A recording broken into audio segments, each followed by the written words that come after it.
بسم اللہ الرحمن الرحیم۔ السلام علیکم دوستو۔ رمضان کے روزے کی فضیلت جاننا ہر مومن کے لیے ضروری ہے تاکہ اسے رمضان کی اہمیت کا اندازہ لگ جائے اور وہ اللہ کی عبادت کی راہ پر چلنے لگے۔ رمضان میں روزہ رکھنا فرض ہے۔ اسلام کے 5 میناروں میں ایک مینار روزہ رکھنا بھی ہے۔ آج ہم آپ کو رمضان کے روزے کی فضیلت بتا رہے ہیں۔ نمبر 1، روزے کا بدلہ اللہ دے گا۔ نمبر 2، دوزخ کی آگ سے حفاظت ہوگی۔ نمبر 3، جنت نصیب ہوگی۔ نمبر 4، صحت اچھی ہوگی۔ نمبر 5، پرہیزگاری پیدا ہوتی ہے۔ نمبر 6، وزن کم ہوتا ہے۔ نمبر 7، ایمان تازہ ہوتا ہے۔ نمبر 8، بیماریاں دور ہوتی ہیں۔ نمبر 9، خطائیں معاف ہوتی ہیں۔ نمبر 10، مغفرت عطا ہوتی ہے۔ اب ہم ان فضیلتوں کو تفصیل میں جانیں گے۔ نمبر 1، روزے کا بدلہ اللہ دے گا۔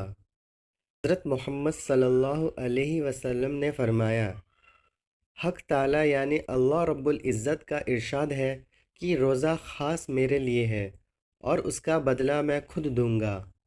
آپ روزے کی اہمیت کو خود ہی سمجھ لیجئے کہ اس کا بدلہ خود اللہ دے گا۔ اب اور کیا ہی چاہیے ایک سچے مومن کو۔ نمبر 2، دوزخ کی آگ سے حفاظت ہوگی۔ ہم انسان اپنی زندگی میں سالوں بھر بہت گناہ کرتے ہیں جن کا ہمیں خود ہی اندازہ نہیں ہوتا، لیکن ہم یہ بھول جاتے ہیں کہ ہمارے رب اللہ کے پاس پل پل کا حساب ہے۔ گناہ کرنے سے عذاب حاصل ہوتا ہے اور دوزخ کی آگ میں گناہگار کو جلایا جاتا ہے، لیکن رمضان کا مہینہ ایک ایسا مہینہ ہے جس میں روزہ رکھنے سے بندہ دوزخ کی آگ سے بچ جاتا ہے۔ نمبر 3، جنت نصیب ہوگی۔ میں جانے کی تمنا ہر ایک کے دل میں ہوتی ہے، لیکن ہر کوئی جنت نہیں جا سکتا۔ جنت وہی جاتا ہے جو اس کے قابل اور جنت کا حقدار ہوتا ہے۔ جو اپنی زندگی میں اللہ کو راضی کرنے میں کامیاب ہو جاتا ہے، اللہ اسی کو جنت میں داخل کرتا ہے۔ اللہ نے ہمارے لیے رمضان کا مہینہ بھیجا ہے تاکہ ہم اس مہینے عبادت کر کے اللہ کو راضی کر لیں اور جنت جانا نصیب ہو سکے۔ نمبر 4، صحت اچھی ہوتی ہے۔ روزہ رکھنے سے صحت اچھی ہوتی ہے، یہ بات سائنٹیفک پروون بھی ہے، کیونکہ ہم انسان سالوں بھر خوب کھاتے ہیں لیکن صرف کھانے سے صحت نہیں بنتی بلکہ بگڑ بھی جاتی ہے۔ انسانوں میں زیادہ تر جو بیماریاں ہوتی ہیں وہ پیٹ سے ہی ہوتی ہیں۔ جب ہم زیادہ کھانا کھاتے ہیں تو ہمارا پیٹ اس کھانے کو آسانی سے پچا نہیں پاتا، جس سے وہ گندگی کے روپ میں شریر میں جمع ہو جاتا ہے، جس سے ہمیں کئی بیماریوں کا سامنا کرنا پڑتا ہے۔ رمضان کا روزہ رکھنے سے ہمارا جسم ان گندگیوں کو صاف کر دیتا ہے اور ہم صحت مند ہو جاتے ہیں۔ نمبر 5، پرہیزگاری پیدا ہوتی ہے۔ روزہ رکھنے کا مقصد پرہیزگاری کرنا ہے۔ حدیث میں آیا ہے، اللہ فرماتا ہے کہ روزہ تم پر اس قدر فرض ہے جیسے تم سے پہلے آئی امتوں پر تھا۔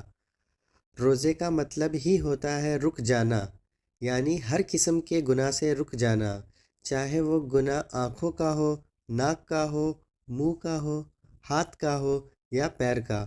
ہر گناہ سے بچنا روزہ کہلاتا ہے۔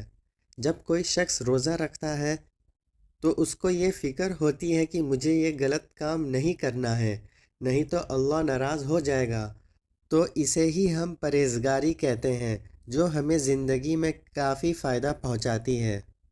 نمبر 6، وزن کم ہوتا ہے۔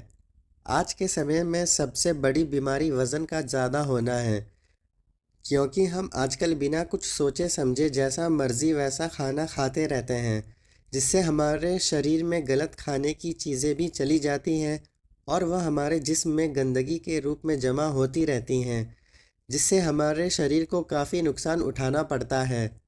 گندگی جمع ہو جاتی ہے تو وہ موٹاپا کا روپ لینے لگتی ہے، اور جب کوئی شخص روزہ رکھتا ہے تو وہ بھوکا ہوتا ہے، جس وجہ سے ہمارا جسم اس گندگی کو خود کھانے لگتا ہے اور ہمارا جسم دھیرے دھیرے صاف ہو جاتا ہے۔ جسم کے صاف ہوتے ہی ہمارا وزن اپنے آپ ہی کم ہوتا رہتا ہے اور ہم صحت مند ہو جاتے ہیں۔ اور بھی کئی فائدے ہمیں ہمارے جسم میں دیکھنے کو ملتے ہیں۔ نمبر 7، ایمان تازہ ہوتا ہے۔ رمضان کے مہینے میں ہمارے چاروں طرف عبادت کا ماحول ہوتا ہے۔ ہر کوئی عبادت کر رہا ہوتا ہے اور اپنے رب کو راضی کرنے کی کوشش کر رہا ہوتا ہے۔ ایسے میں اس انسان کا بھی ایمان تازہ ہو جاتا ہے جو پورے سال عبادت نہیں کرتا، لیکن اوروں کو دیکھ کر، رمضان کی رحمتوں کو دیکھ کر اس کے دلوں میں بھی ایمان جاگتا ہے اور وہ بھی عبادت میں لگ جاتا ہے، اور یہی رمضان کی خوبصورتی ہے۔ اللہ ہم سبھی کو رمضان میں عبادت کرنے کی توفیق عطا فرمائے، آمین۔ نمبر 8، بیماریاں دور ہوتی ہیں۔ جیسا کہ ہم نے آپ کو اوپر بتایا، جسم میں 90% بیماریاں پیٹ سے ہی آتی ہیں، کیونکہ ہم سال بھر غلط چیزوں کا استعمال کرتے ہیں جس کا ہمیں خمیازہ آگے چل کر بھگتنا پڑتا ہے۔ ایسے میں روزہ رکھنے سے ہمارا جسم خود کو صاف کرتا ہے اور پہلے جیسا مضبوط کر دیتا ہے، جس سے ہم صحت مند ہو جاتے ہیں اور بیماریاں ہم سے دور رہتی ہیں۔ نمبر 9، خطائیں معاف ہوتی ہیں۔ ہم آئے دن بہت سی خطائیں کرتے ہیں جس سے ہمیں دنیا میں تو دقت کا سامنا کرنا ہی پڑتا ہے، ساتھ ہی آخرت کے لیے بھی وہ پریشانی کا سبب بن جاتی ہے۔ ایسے میں ہمیں اپنی خطاؤں کی معافی ہمیشہ مانگتے رہنا چاہیے۔ حدیث شریف میں آیا ہے، رمضان کے مہینے میں اللہ تعالیٰ مسلمانوں کی طرف متوجہ ہوتا ہے اور خطاؤں کو معاف فرما دیتا ہے۔ نمبر 10، مغفرت عطا ہوتی ہے۔ رمضان کے روزوں کی فضیلت میں سب سے بڑی فضیلت یہ بھی ہے کہ اس مہینے میں روزہ رکھنے سے اللہ کی عبادت کرنے سے مغفرت حاصل ہوتی ہے۔ حدیثوں میں آیا ہے کہ رمضان میں 3 عشرے ہوتے ہیں جس میں دوسرے عشرے میں مغفرت نصیب ہوتی ہے، اس لیے دوسرے عشرے میں ہمیں مغفرت کی دعا مانگنی چاہیے۔ اللہ پاک ہمیں رمضان کے مہینے میں خوب زیادہ سے زیادہ عبادت کرنے کی توفیق عطا فرمائے، آمین۔ ویڈیو پسند آیا ہو تو لائک کریں، شیئر کریں اور اس چینل کو سبسکرائب کریں۔